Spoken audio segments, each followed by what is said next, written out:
नमस्कार, आप देख रहे हैं 9 बजे की 9 खबर। मैं हूं आपके साथ रुचिका राज। बुलेटिन की शुरुआत इस वक्त की बड़ी खबर के साथ करेंगे। झारखंड सहित 2 अन्य राज्यों के कुल 8 लोकेशन पर सर्च ऑपरेशन की कार्रवाई हुई। केंद्रीय जांच एजेंसी ईडी के द्वारा की जा रही है ये कार्रवाई। करीब 730 करोड़ का फर्जी जीएसटी घोटाले का ये पूरा मामला सामने आया और इसी मामले में इस साल कुछ समय पहले मुख्य आरोपी के तौर पर शिव कुमार देवड़ा सहित उनके मोहित देवड़ा और अन्य के तौर पर अमित गुप्ता, अमित अग्रवाल नाम के आरोपी को भी गिरफ्तार किया जा चुका है।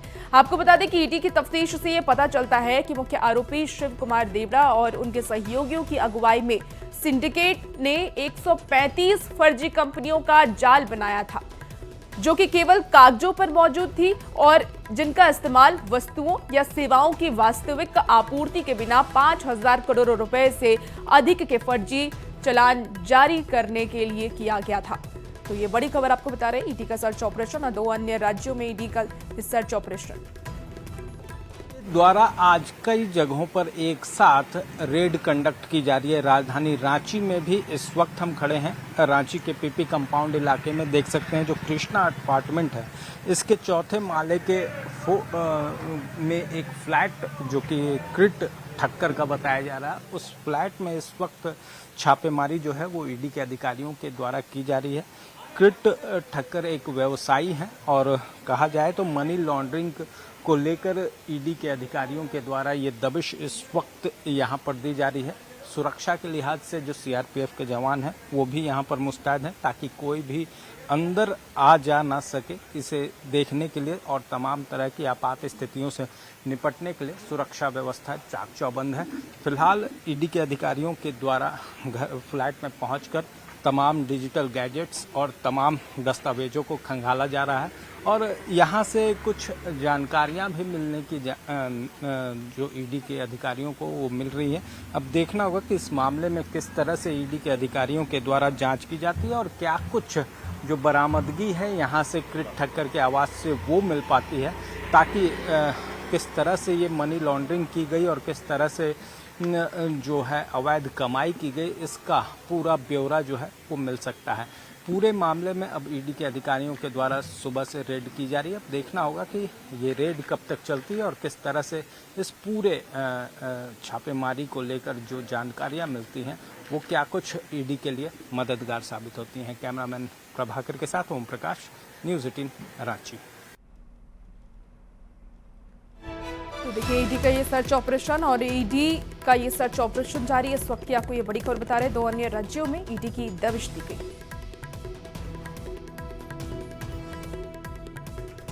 तो फर्जी जीएसटी घोटाले का ये देखिए पूरा मामला सामने आया है। मुख्य आरोपी शिव देवड़ा पर दबिश हुई है और ज्यादा जानकारी के साथ न्यूज़ 18 संवाददाता शंकर आनंद इस वक्त हमारे साथ सीधे तौर पर फोन लाइन पर जुड़ गए हैं।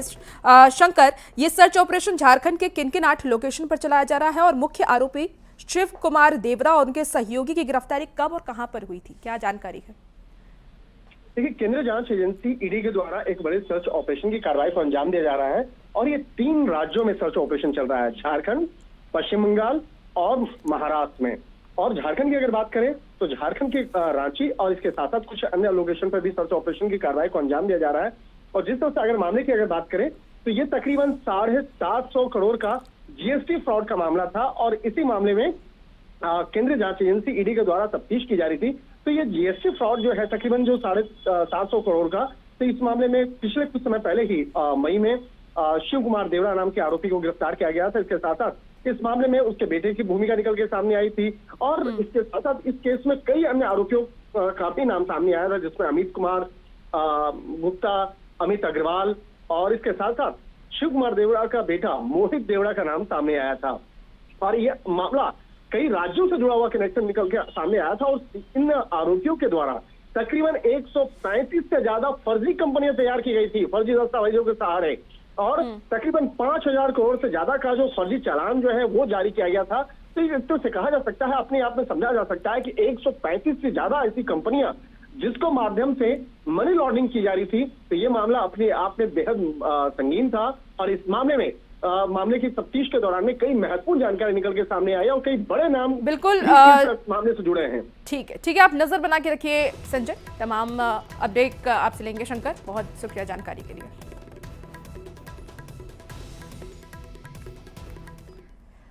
और देखिए इसी बीच एक और बड़ी खबर सामने आ रही है। सीएम नीतीश कुमार का निर्देश जारी किया गया है। शिक्षकों के ट्रांसफर को लेकर के ये निर्देश जारी किया गया है। शिक्षा विभाग को सीएम का ये निर्देश जारी किया गया है। अंतर जिला ट्रांसफर को लेकर के निर्देश जारी किया गया है। तो अंतर जिला ट्रांसफर में शिक्षकों की परेशानी को लेकर के ये निर्देश सीएम नीतीश कुमार की तरफ से जारी किया गया है।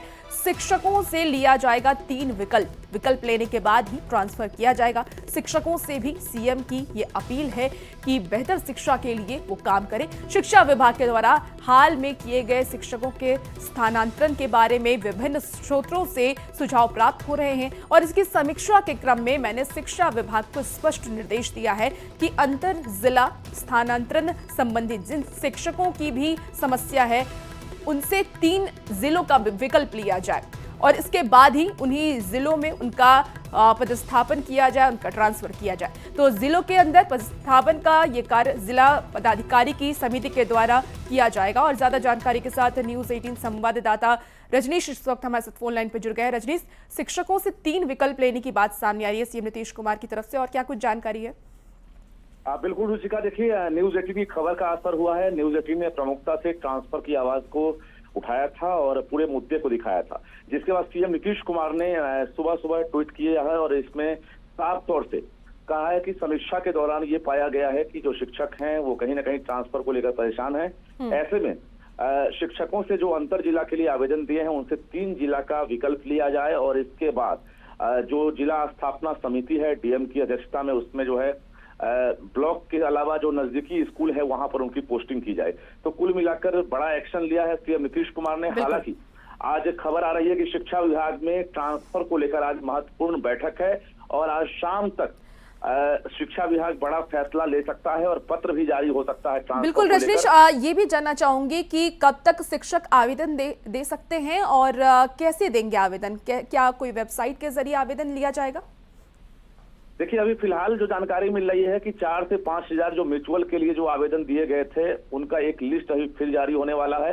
इसके अलावा जो पटना जिला के लिए लगातार परेशान है, पटना जिला के लिए अब तक ट्रांसफर शुरू नहीं हुआ है, उनके लिए भी ट्रांसफर शुरू हो सकता है।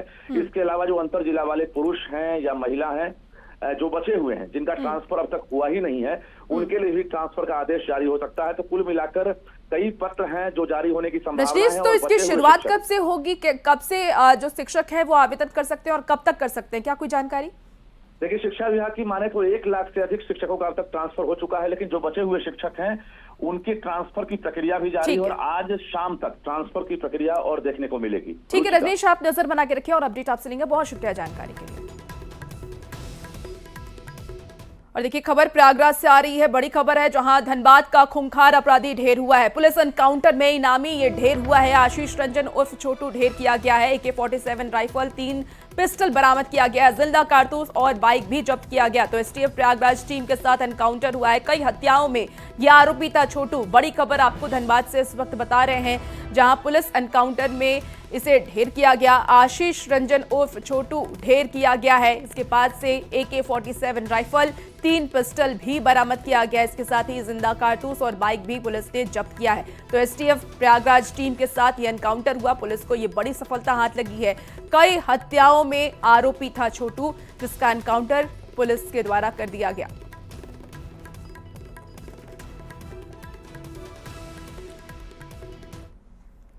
और जेल से बाहर आने के बाद पूर्व बाहुबली विधायक अनंत सिंह आज मोकामा अपनी जनता के बीच जा रहे हैं। इससे पहले उन्होंने न्यूज 18 से एक्सक्लूसिव बातचीत में बड़ा दावा किया था। अनंत सिंह ने यह कहा है कि विधानसभा चुनाव 2025 में विपक्ष को सिर्फ 15 सीट ही मिल पाएगी, बाकी सभी सीटें एनडीए की झोली में आएगी। अनंत सिंह ने तेजस्वी यादव के उस बयान पर भी जमकर निशाना साधा जिसमें तेजस्वी ये बार बार कहते हैं कि उन्होंने अपनी 17 महीने के डिप्टी सीएम के कार्यकाल में लाखों युवाओं को नौकरी दी। अनंत सिंह ने यह भी कहा कि मुख्यमंत्री नीतीश कुमार अगर मुझे तेजस्वी के खिलाफ टिकट देते हैं तो तेजस्वी की जमानत जब्त हो जाएगी।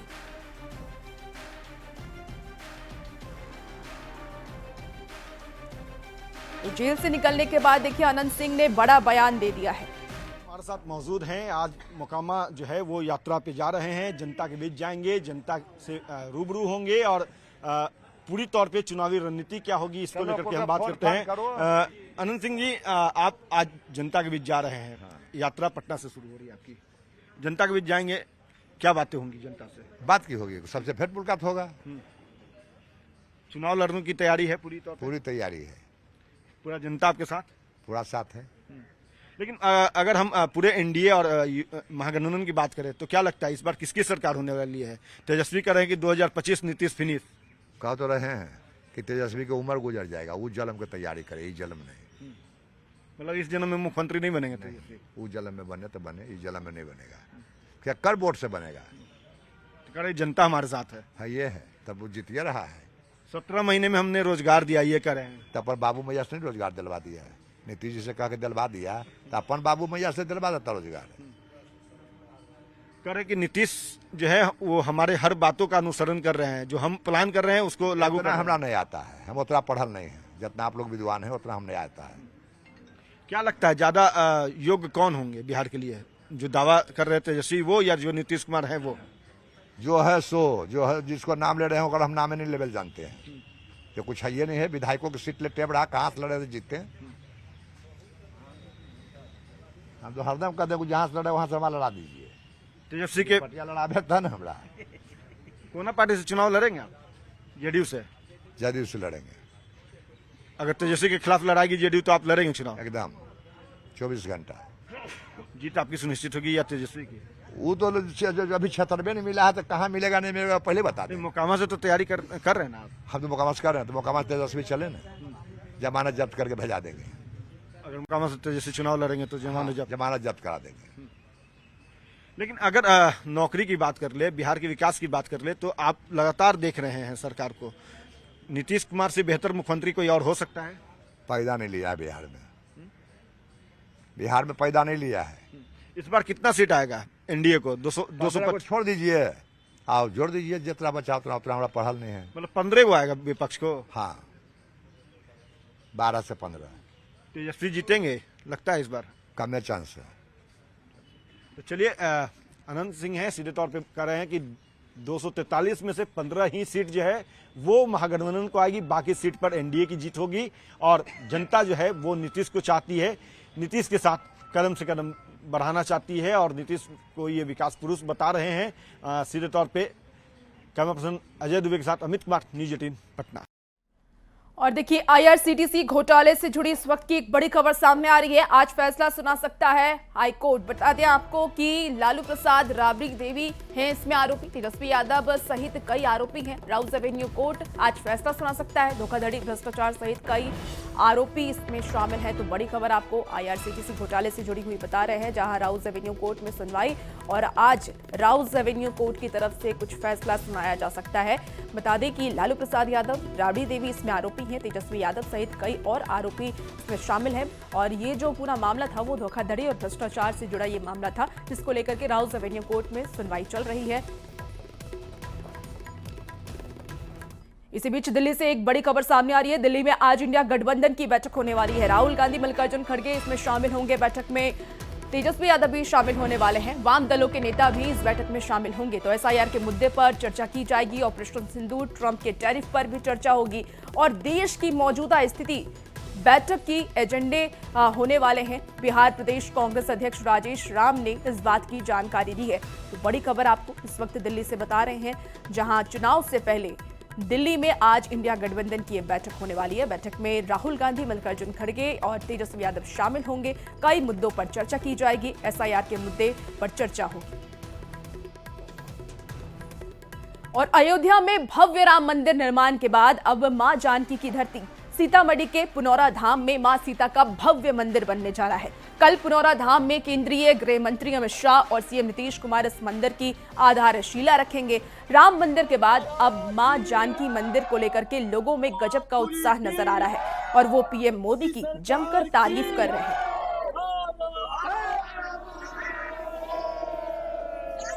दूर से यहाँ से लोग आ रहे हैं। कहाँ से आई है मैडम? झारखंड से। झारखंड से आई है। कुछ पता चला है कि यहाँ पर मंदिर उंदिर बनने वाला है? जी, आज ही पता चला है। आज ही पता चला। जी। कैसा लगा यहाँ आने? बहुत अच्छा लगा। बहुत अच्छा। मोदी जी को धन्यवाद करना चाहते हैं और उनसे रिक्वेस्ट करना चाहते हैं कि जहाँ तक हो वो और उन्नति करे और हमारा ऐसे ही मदद करते रहे। क्या नाम है? मेरा विमल पांडे। मैम कहाँ से आई? पटना से आई। पटना से आई। क्या पता चला है माता जानकी का मंदिर बनने वाला है? माँ जानकी को तो मंदिर बनकर कब अद्भुत है हम लोग, इतना अच्छा, इतना राम का जब उद्धार हुआ तो माँ का भी होना बहुत जरूरी थी। सब लोग का भी बहुत बहुत धन्यवाद देते लोग सबका। हम पहले ही सुने हैं कि जब से मेरा राम मंदिर बना है तो यहाँ का आंदोलन, हम हिंदुओं का आंदोलन है कि जब मेरा राम जी का दरबार मिल गया तो सीता जी का भी दरबार मिलना एकदम खुशी है। हम मोदी जी को इतना धन्यवाद देंगे और पूरे हिंदुओं को धन्यवाद देना चाहता हूँ कि अभी समय है हिंदू हमें जागने का, और इस समय मोदी जी के रूप में भगवान जी आए हुए हैं और वो हर मंदिरों का जीर्णोद्धार कर रहे हैं, इसलिए सारे लोग मिलकर मोदी का साथ दें। और देखिए, केंद्रीय गृह मंत्री अमित शाह के राष्ट्रीय आगमन को लेकर के युद्ध स्तर पर तैयारी की जा रही है। मंदिर शिलान्यास के बाद अमित शाह और नीतीश कुमार विशाल जनसभा को संबोधित भी करेंगे, जिसको लेकर के पंडाल बनाया जा रहा है। इस पूरी खबर पर ज्यादा जानकारी दे रहे न्यूज 18 संवाददाता राकेश रंजन। सीतामढ़ी के प्रसिद्ध पुनौरा धाम मंदिर में केंद्रीय गृह मंत्री अमित शाह और बिहार के मुख्यमंत्री नीतीश कुमार का 8 अगस्त को आगमन होना है। तो हम आपको तस्वीरों के जरिए दिखाने की कोशिश करते हैं किस कार्यक्रम को लेकर बृहद पैमाने पर तैयारी की जा रही है और हजारों मजदूरों को लगाया गया है। कार्यक्रम में किसी भी तरीके की त्रुटि न हो, इस बात का खास ख्याल रखा गया है। और हम आपको दिखाने की कोशिश कर रहे हैं कि यह जो पंडाल बनाया गया है, इसमें केंद्रीय गृह मंत्री अमित शाह और बिहार के मुख्यमंत्री नीतीश कुमार के अलावा भाजपा के जो दिग्गज नेता है, उनके द्वारा जनसभा को संबोधित किया जाएगा। मंदिर का शिलान्यास कार्य के समाप्त होने के बाद यहाँ पर आम जो लोग होंगे उससे रूबरू होंगे केंद्रीय गृह मंत्री अमित शाह और बिहार के मुख्यमंत्री नीतीश कुमार लोगों को संबोधित करेंगे।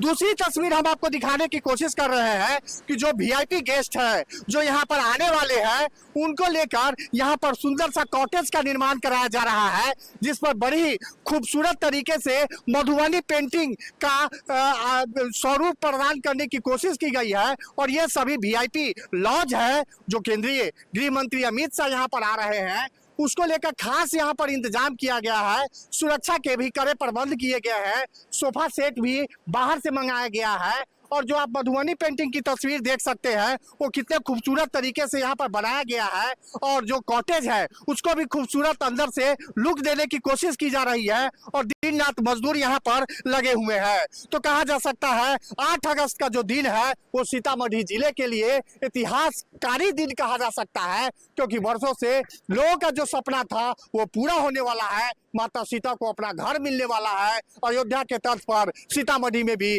माता सीता का भव्य मंदिर का निर्माण होगा और केंद्रीय गृह मंत्री अमित शाह और मुख्यमंत्री नीतीश कुमार के हाथों यह जो शिलान्यास कार्य है उसको संपन्न कराया जाएगा। राकेश रंजन, न्यूज 18 सीतामढ़ी। चलिए खबरों में आगे बढ़ेंगे। त्योहार के सीजन को देखते हुए रेल मंत्रालय ने एक अहम फैसला लिया है। फैसला ये कि बिना कंफर्म टिकट वाले यात्रियों को प्लेटफॉर्म पर एंट्री नहीं मिलेगी। सिर्फ कंफर्म टिकट वाले यात्रियों को ही समय से पहले प्लेटफॉर्म पर प्रवेश करेंगे। रेलवे ने देश भर में 73 स्टेशनों पे, जिसमें पटना भी शामिल है, निर्णय लिया है कि बिना कंफर्म टिकट वाले यात्री जो हैं वो प्लेटफॉर्म पे एंट्री नहीं करेंगे। और इसको लेकर के आदेश सभी जो डिवीजन है उसको भेज दिया गया है। और बताते ये चले कि स्टेशनों पर भीड़ नियंत्रण करने को लेकर के ये योजना जो है वो लागू की गई है। इस योजना के तहत केवल कंफर्म टिकट वाले यात्रियों को ही प्लेटफॉर्म पर प्रवेश की अनुमति होगी, जबकि वेटिंग टिकट वाले यात्रियों को ट्रेन आने तक स्टेशन के बाहर जो है प्रतीक्षा करना होगा। बताते ये चले कि दानापुर मंडल ने इसकी तैयारी शुरू कर दी है। रेलवे मंत्रालय के निर्देशानुसार स्टेशन निदेशक को ट्रेनों की क्षमता और उपलब्धता के आधार पर टिकट बिक्री समिति जो है वो सीमित करने का अधिकार दिया गया है। और बताते ये चले कि दिवाली, छठ, होली जैसे जो त्यौहार है, इस दौरान होल्डिंग एरिया बनाए जाएंगे और सभी यात्रियों को जो कंफर्म टिकट है वो सिर्फ प्लेटफॉर्म पे एंट्री करेंगे। और उसके बाद जो वेटिंग टिकट वाले यात्री हैं वो जो है उस वेंडिंग जोन एरिया में जो है वो बैठेंगे, होल्डिंग जोन एरिया में रहेंगे। और उसके बाद ही जब ट्रेन आएगी तो उन्हें अंदर जाने की अनुमति होगी। तो अब कह सकते हैं कि एक भीड़ नियंत्रण करने को लेकर के ये जो है पहल की गई, ये कदम जो है वो उठाया गया है। कैमरा पर्सन अजय दुबे के साथ अमित कुमार, न्यूज 18 पटना। और फिलहाल इस बुलेटिन में इतना ही। खबरों का सिलसिला न्यूज 18 बिहार झारखंड पर जारी है। आप बने रहिए न्यूज 18 के साथ।